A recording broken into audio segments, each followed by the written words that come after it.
कार्यक्रम आहे तर तो कार्यक्रम सर्वात अगोदर आपल्या सर्वांचा आहे. वैयक्तिक त्याचं कोणी आयोजन केलं.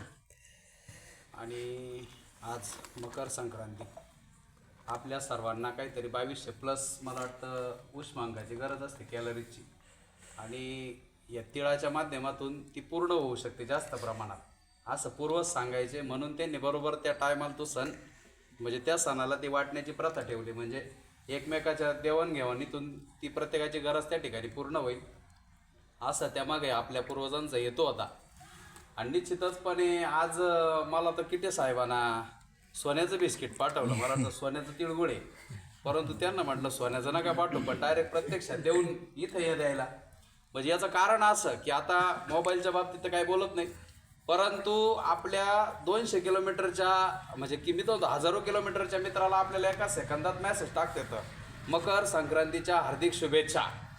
परंतु प्रत्यक्षात आपण कोणालाच भेटायला तयार नाही. म्हणजे एवढं मोबाईल अवघड झालेली योगेश भाऊ. म्हणजे अशी परिस्थिती झाली का प्रत्येकजण असंच करीतो. मी तर त्या दिवशी डॉक्टर साहेब पुस्तकात सुद्धा एकदा असं करून पाहिलं होतं. म्हणजे एवढे आपण आहारी गेलेलो आहे.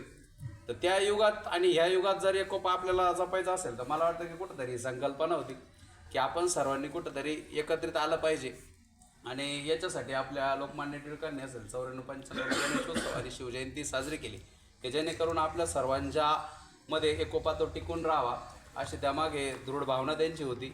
निश्चितचपणे आज आपण सर्वजण या ठिकाणी एकत्रित येऊन ही मकर संक्रांती आपल्या सर्वांच्या उत्साहानं साजरी करत आहोत. त्यानिमित्तानं सर्वप्रथम उपस्थित तुम्हा सर्वांच्या चरणी लीन होतो आणि सर्वांना मकर संक्रांतीच्या हार्दिक शुभेच्छा देतो.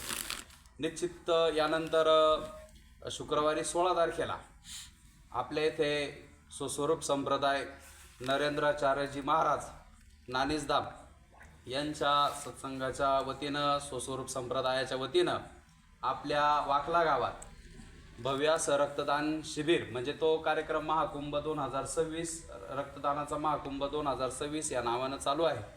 निश्चितपणे त्याचं 12 तारखेलाच तो कार्यक्रम प्रयोजित होता, परंतु काही कारणास्तव तो कार्यक्रम आपण आपल्या सर्वांच्या सोयीस्कर हेतून त्या ठिकाणी आपण शुक्रवारी ठेवलेला आहे. तर निश्चितपणे आपण सर्वांनी तो आपला घरचा कार्यक्रम समजून आपण सर्वांनी जास्तीत जास्त संख्येने यावं.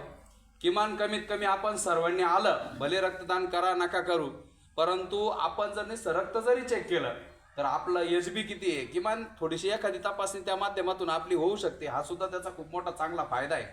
आणि आपण म्हणत असतो का दान एका हाताने केलेलं दान दुसऱ्या हाताला कळू नये. तर मला वाटतं की हे एकमेव दान आहे का तुमचं रक्त कोणाला दिलेलं आहे हे का अजिबात कळणार नाही.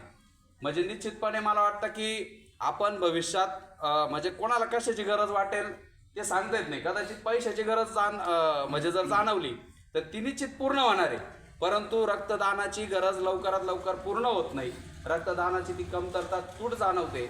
म्हणून ह्या स्वस्वरूप संप्रदायानं घेतलेला हा निर्णय आणि दरवर्षी त्याला प्रचंड लाभणारा प्रतिसाद हा खूप चांगल्या प्रमाणात आहे.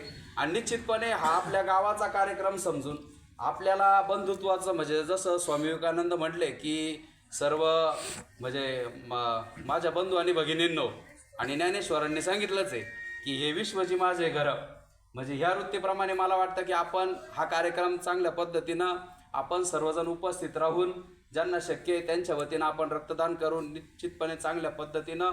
आणि जो उच्चांक आहे जास्तीत जास्त उच्चांक हा वाकल्याचा असेल, कारण आपली लोकसंख्यासुद्धा त्या प्रमाणात आहे. या पद्धतीत आपण रक्तदान करूया यासाठी सर्वांना या ठिकाणी या कार्यक्रमाचं आमंत्रण देतो. आणि पुनश्च एकदा तुम्हाला सर्वांना मकर संक्रांतीच्या खूप खूप साऱ्या शुभेच्छा देतो. येणारं वर्ष तुम्हाला सर्व काही आरोग्यदायी सर्व काही मनोकामना पूर्ण होणारा असो या निमित्तानं पुनश्च एकदा सर्वांना शुभेच्छा देतो. तिळगुळ घ्या, गोड गोड बोला आणि असेच हसत खेळत राहा आणि नेहमी एकमेकांना भेटत राहा आणि हात जिव्हाळा आपण जपत राहू अशा शुभेच्छा देतो. थांबतो. जय हिंद, जय महाराष्ट्र.